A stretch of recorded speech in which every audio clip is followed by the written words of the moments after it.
Oui, alors pourquoi des chiffres? On a parlé de simulations qui nous entraîneraient vers 7 degrés à horizon 2100. Alors pourquoi ces chiffres? Ce sont ceux des résultats des modèles climatiques français, les derniers résultats. Ils ne sont pas encore intégrés dans le prochain rapport du GIEC, ils le seront en 2021-2022. Alors on verra aussi l'ensemble des résultats par rapport à ces simulations qui vont être réalisées au moins par une vingtaine de groupes de par le monde.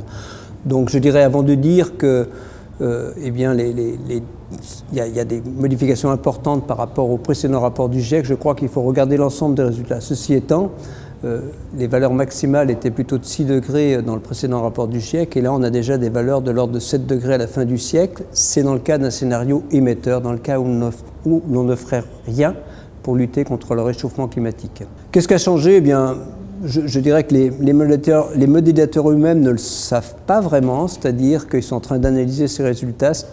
Il y a disons, de passer de 6 à 7 degrés, par exemple, ou de 5 à 7 degrés, ce sont des nouvelles simulations, et pour le moment, il n'y a pas d'explication définitive, et c'est justement l'intérêt d'avoir et de comparer une vingtaine de simulations pour voir si, effectivement, l'ensemble de ces simulations convergent vers des valeurs plus élevées, ou bien, en tout cas, si ce sont des valeurs plus élevées, sont plutôt des valeurs extrêmes, et alors comprendre pourquoi, mais on ne peut le faire que par rapport, en comparant aux autres modèles, et tout cela va être mis sur la place publique dans l'année qui vient.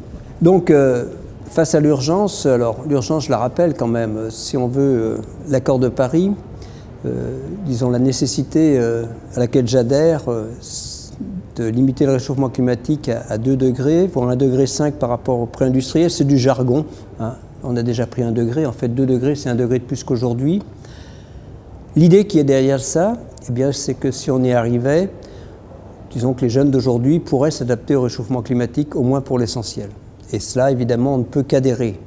Mais il y a 2 points.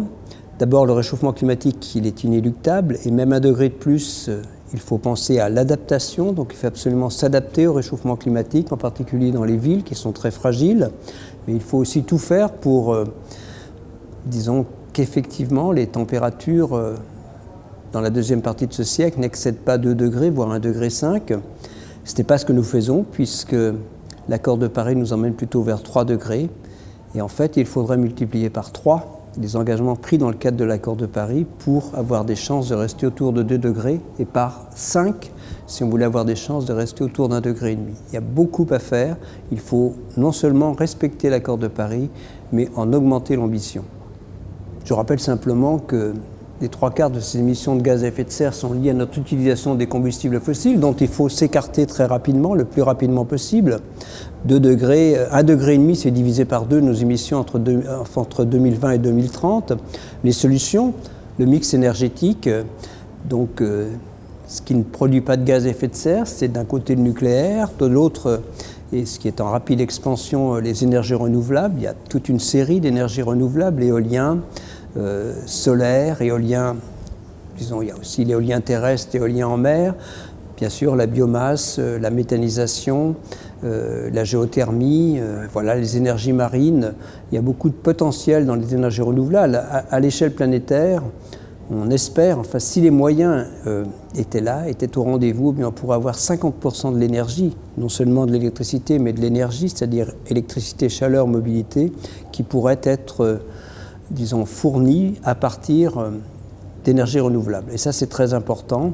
Je pense qu'au niveau planétaire, c'est avant tout les énergies renouvelables qui vont se développer. Bien sûr, je crois que quand on regarde par exemple la France, il y a, pour l'électricité, il y a cet objectif de garder 50% de nucléaire pour la production d'électricité en France, mais ce n'est pas une caractéristique de l'ensemble des pays de la planète.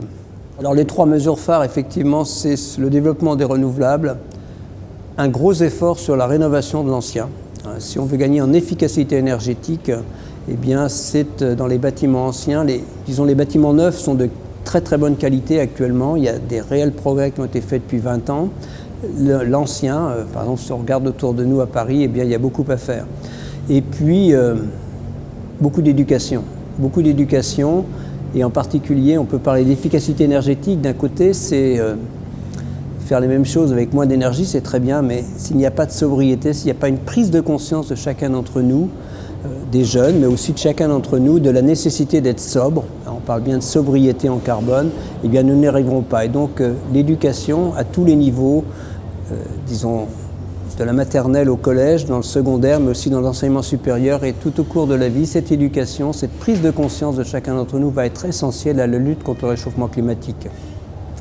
J'ai été très marqué par des questions qui m'ont été posées j'ai parlé devant 500 jeunes à Thésée il y a à peu près un mois et demi maintenant, fin août. Et en fait, une large partie des questions tournaient autour de l'effondrement, de la collapsologie. Et effectivement, les jeunes sont extrêmement concernés par cette théorie, en gros, qui, d'une certaine façon, prédit la fin de nos civilisations. Pas la fin de l'humanité, mais plutôt la fin de notre civilisation de consommation. Ce qui est probablement souhaitable, mais je pense que les échelles de temps n'y sont pas, c'est un premier point. Je ne souhaite pas minimiser les conséquences du réchauffement climatique, mais quand on parle d'une fin d'une civilisation à horizon 2030, 2040, je n'y crois pas du tout, et je crains qu'effectivement cette collapsologie soit aussi un frein à l'action. Voilà, donc c'est un peu cela qui, disons, me fait dire plutôt que le risque est plutôt de... Donc je l'ai dit dans un interview, de griller à petit feu, en ce sens que les vrais problèmes par rapport au réchauffement climatique, ce sont les jeunes d'aujourd'hui qui y feront face, qui y feraient face si nous ne faisons rien, mais plutôt dans la deuxième partie de ce siècle et non pas dans les 10-20 prochaines années.